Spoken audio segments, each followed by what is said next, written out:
Hello everyone, and welcome to Galaxy 89 Cars. Today, thanks to HWM Aston Martin, I am taking you on an in-depth exterior and interior tour and exhaust sound video of this Aston Martin Vanquish Zagato shooting brake. HWM Aston Martin have this, in addition to many of the high specification cars for sale at the time of publishing, and all of their contact details can be found in the description of the video. Shooting brake is Aston's first ever series production shooting brake, and the final model from Aston Martin and Zagato's latest partnership that sees a family of 4 limited edition Zagato models wave goodbye to the Mark II Vanquish line. Strictly limited to 99 models, shooting brake has been designed as an extreme of this latest partnership, but has been modelled as an exceptionally practical GT thanks to its enhanced storage capacity. It is based on the same Mark II VH Vanquish platform as the other Vanquish Zagato models, but also comes with elements of Rapide's rear structure as a basis for its elongated form.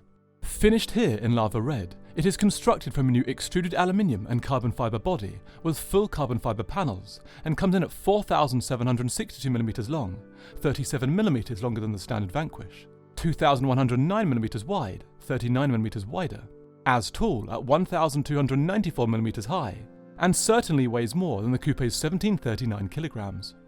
Now moving to performance, we can unlatch the bonnet by putting the lever found to the left of the passenger's footwell.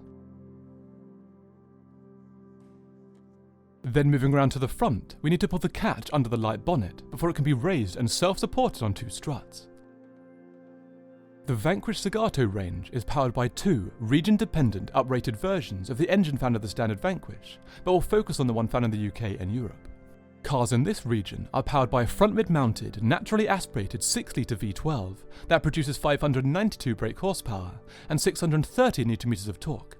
That's 24 brake horsepower more and the same torque as the standard Vanquish. This output produces a 0 to 62 mph or 100 km/h time of 3.5 seconds and a top speed of 201 mph or 295 km/h. That's a decrease of 0.2 seconds to 62 mph and the same top speed as the standard Vanquish. Before moving away from the engine bay, we can view the exclusive Villa d'Este plaque that's signed by Marek Reichman, Aston's chief creative officer, and Andrea Zagato. When finished in the front, the bonnet can be easily pulled down and fixed below with a firm depress at the front.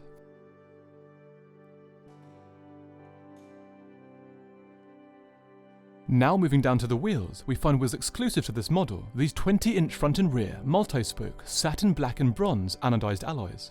The bronze touches are thanks to the optional Villa d'Este pack that adds bronze accents around the car. The car's braking is provided by ventilated carbon ceramic discs at its corner, 398mm at the front, and 360mm at the rear. The car's stability comes from revised front and rear independent double wishbones, both with coil springs, anti-roll bars and adaptive dampers, that now offer a more dynamic driving experience as they come from the newer Vanquish S model. There's also a limited slip differential at the rear to further enhance dynamics. Now we've finished the model overview, we can start the in-depth exterior tour from front to back, making comparisons to the standard Vanquish as we progress. The front of Zagato shooting brake starts with a new extended carbon fibre splitter. There's a slim, raised air intake channel above this with a central camera, as the car doesn't come with parking sensors. The extended carbon around this intake in the standard car has been removed and replaced by a much larger main intake above, with new circular Zagato daytime running lights on either side. The standard grille design has also been removed and replaced by this gloss black Z-pattern Zagato grille. Moving up, the single bi-xenon headlamps with integrated LED daytime running light strip have remained, but the side indicators have been streamlined. Between these and at the front of the new bonnet is the exclusive red enamel wings badge. Shooting brake has a new carbon fibre bonnet that holds the iconic rounded Zagato form and comes with extended carbon air outlets on either side. Continuing back, we come to the large windscreen that is framed by V12 Zagato inspired exposed carbon A-pillars and 2 wipers below. Above this, the iconic Zagato double bubble roof is formed from the optional carbon and has been intersected by an innovative electrochromic glass that we'll explore later in the video. We can now move to the lateral aspect of Zagato shooting brake. The sides start with extended carbon fibre side skirts. Moving up, there are new flowing fins that help to release air from the front wheel arches to reduce pressure and then direct it along the car. Above this, the side strakes remain, but the outlets they sat on have been removed. Instead, there's a new optional carbon panel, and the side of the bonnet now also rolls over, complementing the form of the fin below.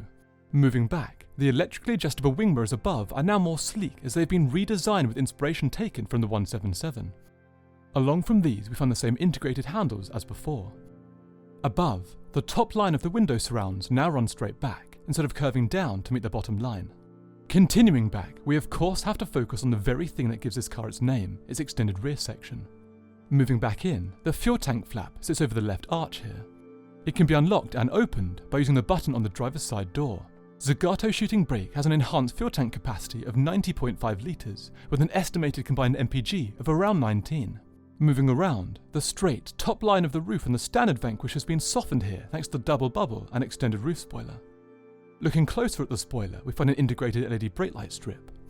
There's a slim, angled rear window below this.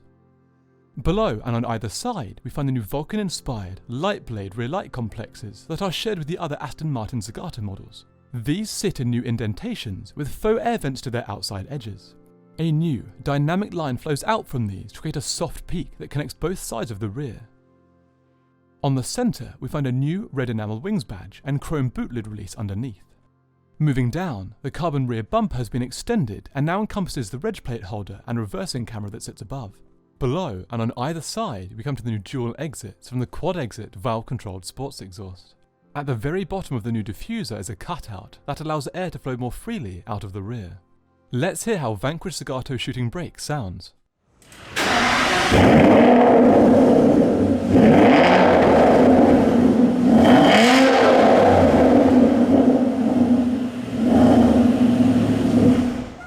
Now we've finished the exterior in-depth tour, we can move inside.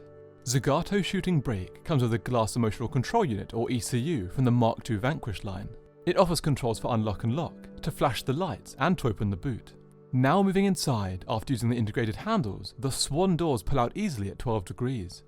The interior of this car is presented in the optional Villa d'Este pack that offers bronze accents with black leather upholstery and spicy red contrast stitching, and the new Zagato quilting and headrest embroidery.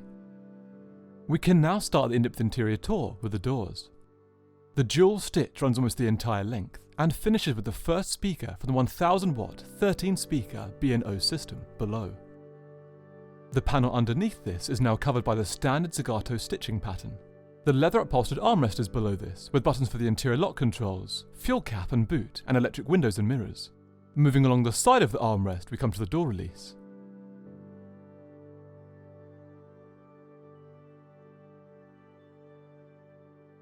The final portion of the door offers this larger, open storage area and leather strap.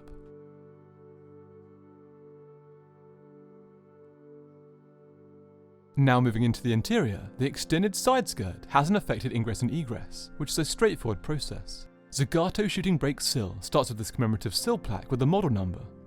The leather upholstered manual handbrake is to its left. As we continue along, we come to the third speaker in the footwell, exterior light controls, and the first manually adjustable air vent with bronze inlay above. The steering wheel to its left is from the 177. It starts with a 12 o'clock marker made from stitching. The horn controls are at the 10 and 2 positions, with cool and volume controls to the left. Bronze anodized airbag ring centrally, and controls for cruise control and sport mode to the right.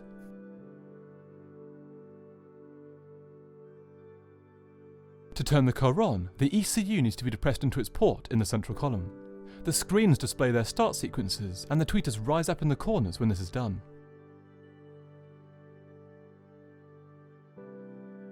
Before we can move to the instrument cluster, we can view the paddle shifters for the car's 8-speed automatic transmission. The instrument cluster ahead offers info for, from left to right, fuel level, warning light array, analog speeder with screen displaying speed and gear selected, gear display, screen for time and date and analog rev gauge, warning light array and engine temperature. The buttons either side of this are to cycle through the trip 1 and 2 displays, and to cancel messages.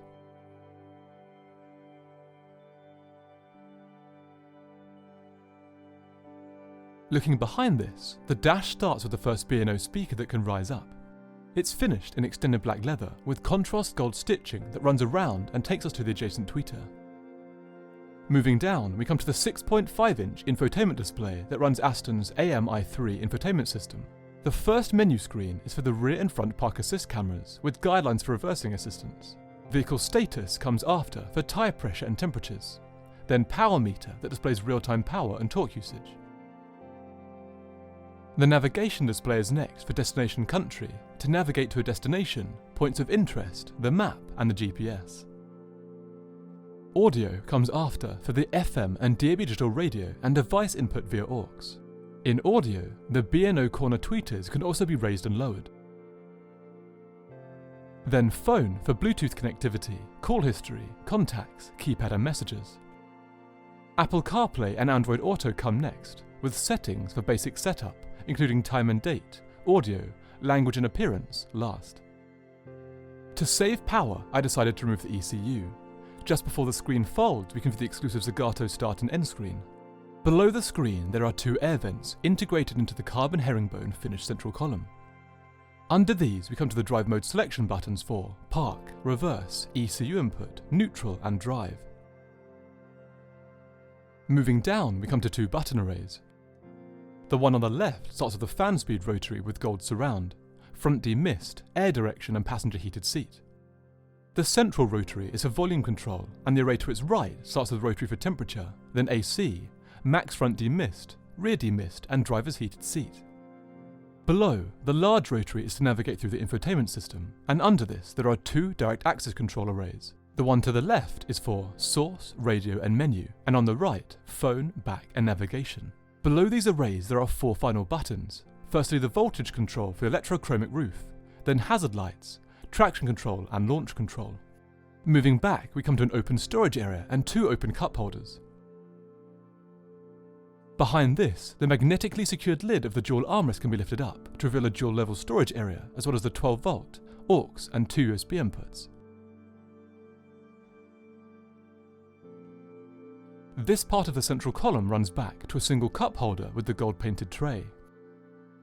On either side of this are the electrically adjustable and heated seats with Zagato stitch and gold headrest embroidery.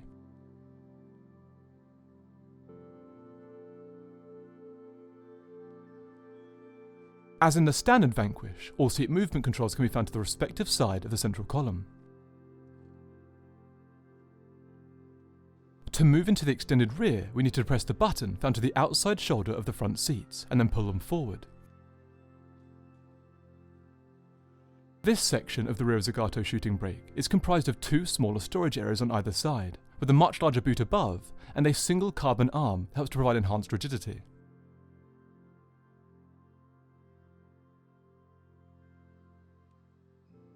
Now we're finished in the rear, we can fix the seat back into its original position. Before viewing the boot from the rear, we can explore the electrochromic roof. It's a long, single piece of glass that runs from the front to the rear. It's currently opaque, but can be made transparent by altering the voltage sent through it by depressing the button below.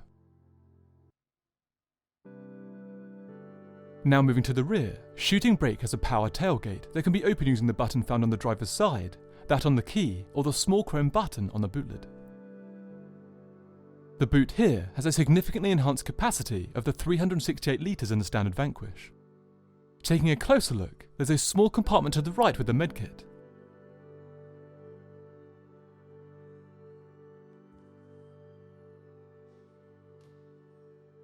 Then lighting and the umbrella as we move around. A central compartment can be accessed that holds the towing eye and user handbook. Continuing left, we arrive at the final compartment that holds the tyre repair kit.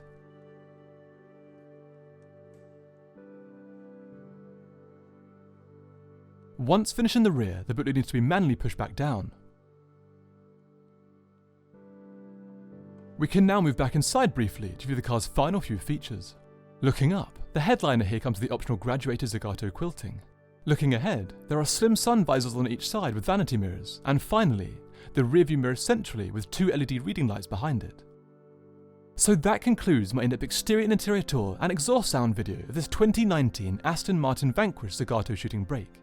For any inquiries about this or any other Aston Martin models, please find HWM Aston Martin's contact details in the description of the video. Please subscribe for the latest content, and until next time, thanks for watching.